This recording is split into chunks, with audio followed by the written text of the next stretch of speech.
क्या चाइना ने भारत की जमीन पर कब्जा कर लिया है? क्या चाइना भारत की जमीन पर सड़कें बना रहा है? क्या चाइना भारत की जमीन पर पुल बना रहा है? और तो और क्या चाइना भारत की जमीन पर मिलिट्री बेस बना रहा है?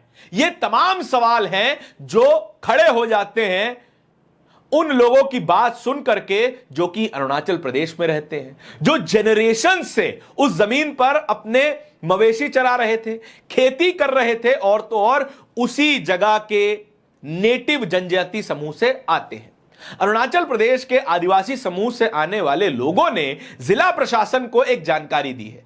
उस जानकारी में बताया है कि अरुणाचल प्रदेश के सीमावर्ती इलाकों में करीबन 6 जगहों पर चाइनीज पीएलए ने, पीपल्स लिबरेशन आर्मी ने कब्जा कर लिया है। वहां पर वे सड़कें बना रहे हैं, ब्रिज बना रहे हैं और वहां पर मिलिट्री बेस बना रहे हैं। यह बात जिला प्रशासन को पता चल चुकी है और जिला प्रशासन कह रहा है कि हम जांच करेंगे। अरुणाचल प्रदेश की नाह जनजाति ने यह कहा है कि हमारी पुश्तैनी जमीन चाइना की पीएलए ने हमसे छीन ली है। अब वहां पर हम शिकार नहीं कर सकते हैं, अब वहां पर हम अपने मवेशी नहीं चरा सकते, अपनी खेती नहीं कर सकते हैं। हमारा अधिकार हमसे लूट लिया जा रहा है और हमारी सरकार क्या कर रही है इसके बारे में ना तो हमको पता है, ना आपको पता है और ना ही इस जनजाति के लोगों को पता है। यह शिकायत दे चुके हैं लोग, ज्ञापन दिया जा चुका है, लेकिन तब भी क्या कार्रवाई हुई है अभी तक पब्लिक डोमेन में उसकी कोई जानकारी मौजूद नहीं है। लेकिन इंटरेस्टिंग बात आपको बता दें, लेकिन जिस इलाके में यह हो रहा है वो विधानसभा के एमएलए कौन है? वो है एक भारतीय जनता पार्टी के नेता जिनका नाम है नाकाप नालो। उन्होंने भी इस घटना का संज्ञान लिया और तो और जांच की मांग की है। भारतीय जनता पार्टी के नेता स्वीकार कर रहे हैं कि भारत की जमीन पर चाइना का कब्जा हो गया है, चाइना का कब्जा। लेकिन अब तक कोई रिस्पॉन्स नहीं आया है, अब तक कोई भी कार्रवाई नहीं की गई है।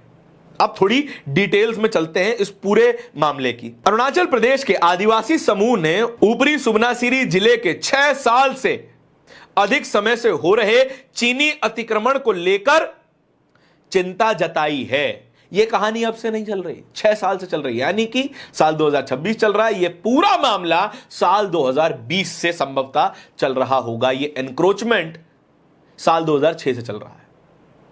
आपको गलवान घाटी का इंसिडेंट याद है जहां पर अनफॉर्चुनेटली हमारे सैनिक शहीद हुए थे? उससे भी पहले यह एनक्रोचमेंट अरुणाचल प्रदेश में चल रहा था, यानी कि गलवान जो था वो केवल एक डिस्ट्रैक्शन था।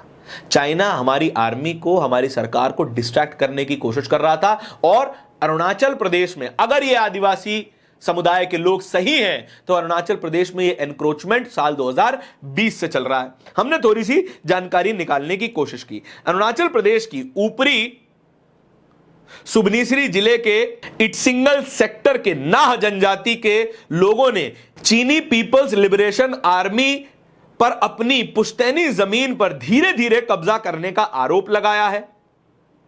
नाह वेलफेयर सोसाइटी ने दावा किया है कि पिछले 6 साल से चीनी सेना भारतीय क्षेत्र में सड़क, पुल और मिलिट्री बेस बना रही है।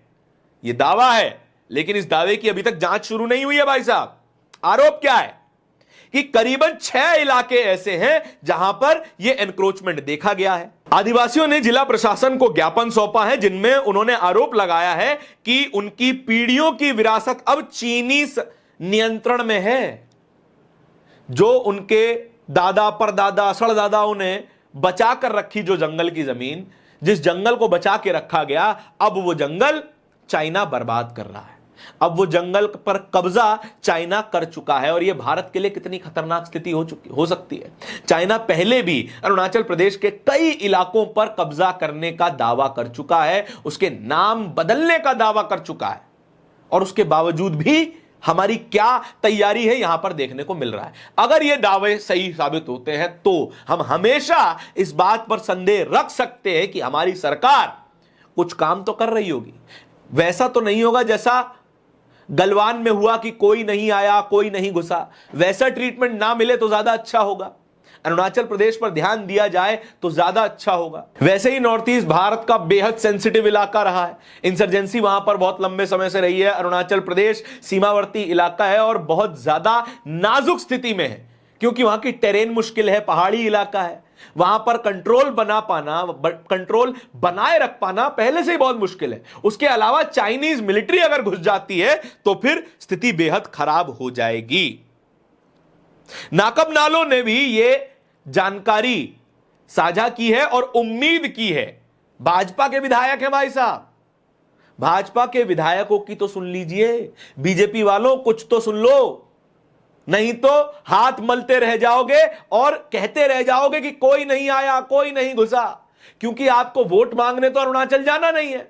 वोट मांगने के लिए तो मोदी जी वहां पर हेलीकॉप्टर से लैंडिंग करेंगे नहीं, लेकिन मेजॉरिटी जनता को यह समझा दिया जाएगा कोई नहीं आया, कोई नहीं घुसा, जैसे गलवान में समझाया था। यही मजबूरी है हमारी। सालों से हमारे आदिवासी समुदाय के लोग उत्पीड़ित होते आए हैं, सालों से उनके साथ भेदभाव होता आया है और अब वो भेदभाव उनकी पैतृक संपत्ति, पैतृक जमीन तक पहुंच गया है। चाइना उन पर कब्जा कर रहा है, भारत की टेरिटरी में घुसने की कोशिश कर रहा है और हमारी सरकार हाथ पर हाथ धरे हुए बैठी है। प्रधानमंत्री जी इस पर कब संज्ञान लेंगे, जिला प्रशासन इस पर कब संज्ञान लेगा, अब तक इसके बारे में कोई जानकारी उपलब्ध नहीं है। आपके इस पूरी खबर के बारे में क्या विचार है, कमेंट सेक्शन में बताइएगा जरूर। इस तरह की और भी खबरों को देखते रहने के लिए बोलता हिंदुस्तान को सब्सक्राइब जरूर कर लीजिएगा। बहुत बहुत शुक्रिया।